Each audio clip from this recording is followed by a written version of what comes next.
اب سیکولرزم کی window dressing کے اندر بھی وہ اللہ کو کریٹر ماننے کی اجازت دیتے ہیں، لیکن اللہ تعالی کو رب آقا ماننے کی اجازت نہیں دیتے۔ اگر کوئی اللہ کو اپنا آقا ماننے لگتا ہے، اپنا لارڈ ماننے لگتا ہے، تو پھر اس پر وہ فتویٰ لگاتے ہیں کہ یہ ایکسٹریمسٹ ہے، یعنی مارجنلی اس کا اگر ریلیجن اس نے کو رکھنا بھی ہے تو مارجنل ہونا چاہیے وہ ریلیجن، وہ اس ریلیجن کے ڈیپ نہ چلا جائے، اللہ کو صرف ایک کریٹر مان لے لیکن اللہ کو رب نہ مانے۔ بڑا فرق ہے نا، جس کی پہلے بھی میں نے یہاں مثال دی تھی کہ آپ کا ایک مکان ہے، آپ اس کے لینڈ لارڈ ہیں، مالک ہیں، لیکن اسی مکان کا ایک بلڈر بھی ہے، ایک معمار بھی ہے، جس نے اس کی اینٹیں چنی تھی، جس نے اس کا لینٹر ڈالا تھا۔ تو یہ کیا ہے؟ یہ ایک سروس ہے، اور سروسز لی بھی جاتی ہیں، سروسز رینڈر بھی کی جاتی ہیں، لیکن اصل اختیار جو ہوتا ہے کسی چیز پر وہ مالک کا ہوتا ہے۔ اگر اللہ کو ہم مالک مان لیں گے، اپنا آقا مان لیں گے، then we got to submit before him۔ یہ ہے وہ اسلام کا اصل مفہوم، جہاں سے بات شروع ہوئی تھی کہ اسلام کے معنی کیا ہیں؟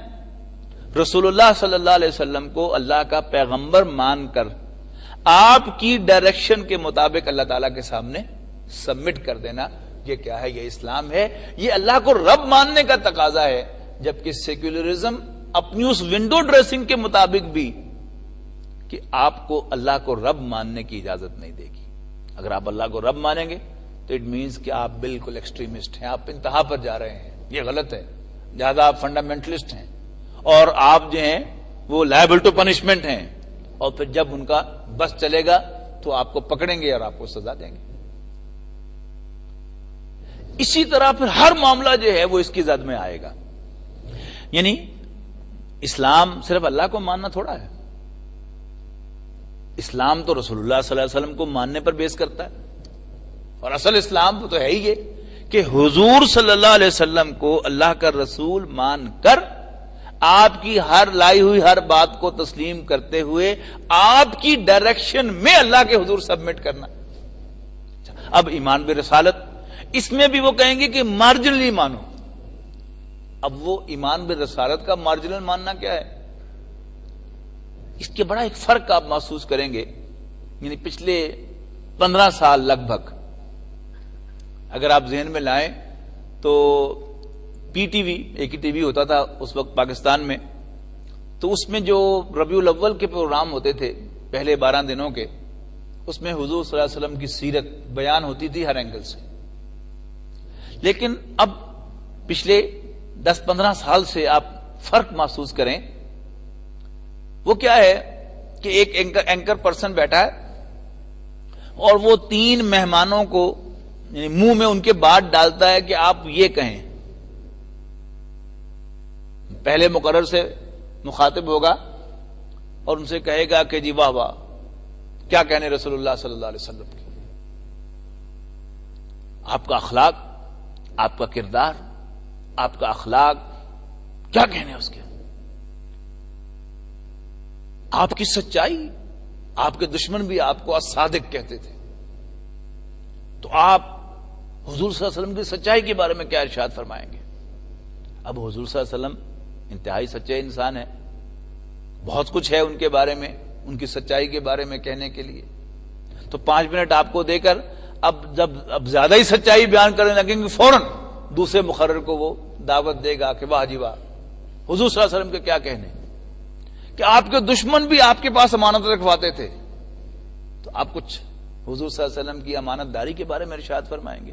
اب آپ حضور صلی اللہ علیہ وسلم کی امانت داری میں کچھ ارشاد فرما دیں گے۔ اب درمیان میں ہی آپ کو روک کر اب وہ حضور صلی اللہ علیہ وسلم کے لیے کچھ تعریفی کلمات اینکر پرسن اور کہے گا، سلام اس پر کہ جس نے گالیاں سن کر دعائیں دی، کیا کہا، واہ واہ، کیا کہنے رسول اللہ صلی اللہ علیہ وسلم کی، بلکہ وہ رسول اللہ بھی کم کہے گا، میری زبان پر آ رہا ہے الحمدللہ، وہ کچھ اور یعنی حضور صلی اللہ علیہ وسلم کہے گا یا حضرت محمد صلی اللہ علیہ وسلم کہے گا کہ وہ عورت کے جو آپ کے اوپر کوڑا پھینکا کرتی تھی، آپ اس کی تیمارداری کے لیے بھی تشریف لے گئے تھے. تو حضور صلی اللہ علیہ وسلم کے اخلاق کے بارے میں آپ ہمارے ناظرین کو کچھ بتائیں. اب حضور صلی اللہ علیہ وسلم کا اخلاق، اس میں بھی اتنا مواد ہے، اتنا کچھ ہے کہنے کے لیے، کتابیں بھری پڑی ہیں، وہ اس کے بارے میں بیان فرمائے گا. پھر ایک راؤنڈ جو ہے وہ مخصوص ایک مشن دے کر وہ ایک اور لگائے گا، آدھے گھنٹے کا پروگرام ختم ہو جائے گا. حضور صلی اللہ علیہ وسلم کی صداقت پر بھی گفتگو ہو گئی، حضور صلی اللہ علیہ وسلم کی امانت داری پر بھی گفتگو ہو گئی، آپ کا حسن اخلاق بھی خوب ہائی لائٹ ہو گیا. لیکن کسی کو پتہ ہی نہیں چلا کہ کیا بیان نہیں ہوا. رسول اللہ صلی اللہ علیہ وسلم بحیثیت رسول ڈسکس ہی نہیں ہوئے. حالانکہ آپ نوٹ کیجئے ہم کیا کہہ کر دائرہ اسلام میں داخل ہوئے تھے. لا الہ الا اللہ محمد رسول اللہ صلی اللہ علیہ وسلم، اللہ کے سوا کوئی معبود نہیں، اور محمد صلی اللہ علیہ وسلم یہ مبتدا ہے، یہ سبجیکٹ ہے، اور اس کا پریڈیکیٹ کیا ہے، اس کی خبر کیا ہے، رسول اللہ ہے. ترجمہ کیا ہوگا، محمد صلی اللہ علیہ وسلم اللہ کے رسول ہیں، اللہ کے پیغمبر ہیں.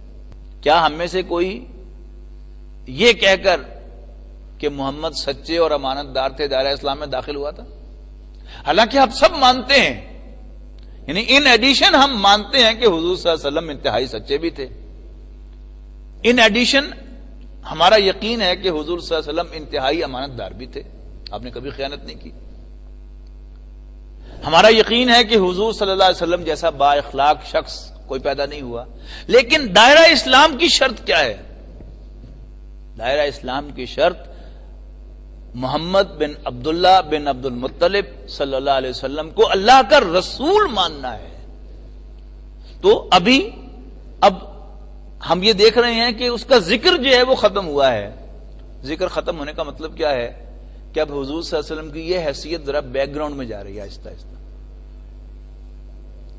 تو حضور صلی اللہ علیہ وسلم اب as a very ideal human being کے طور پر انٹروڈیوس ہو رہے ہیں، لوگوں کے دل میں آ رہے ہیں، اور آپ کی اصل حیثیت کہ آپ اللہ کے رسول ہیں یہ پسے پش جا رہی ہے، آؤٹ آف مائنڈ ہوتی چلی جا رہی ہے.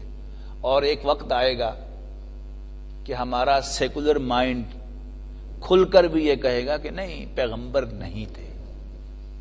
ابھی تک یعنی بٹوین دا لائنز وہ ہے ان کے مائنڈ میں. تجزیہ کر کے دیکھیے، ہمارا دانشور وہ حضور صلی اللہ علیہ وسلم کے لیے نعت بھی کہتا ہے، آپ کی مدح کے اندر وہ مضامین بھی لکھ لیتا ہے. لیکن ان سارے مضامین کو آپ غور سے پڑھیں، اس کا حاصل کیا ہوتا ہے؟ وہی کہ حضور صلی اللہ علیہ وسلم اعلیٰ انسان تھے. نو ڈاؤٹ رسول اللہ صلی اللہ علیہ وسلم ایک اعلیٰ انسان تھے، لیکن آپ کی اصل حیثیت کیا ہے؟ آپ اللہ کے رسول تھے. جب تک کوئی حضور صلی اللہ علیہ وسلم کو اللہ کا رسول نہیں مانتا، اس وقت تک وہ دائرہ اسلام میں داخل نہیں ہوتا. جتنا مرضی سچا مانتا ہو، جتنا مرضی امانت دار مانتا ہو، جتنا مرضی با اخلاق مانتا ہو، جتنا مرضی با کردار سمجھتا ہو، لیکن لائن کیا ہے؟ جب تک وہ یہ گواہی نہیں دیتا کہ میں محمد صلی اللہ علیہ وسلم کو اللہ کا رسول مانتا ہوں، اس وقت تک وہ مسلمان نہیں ہے.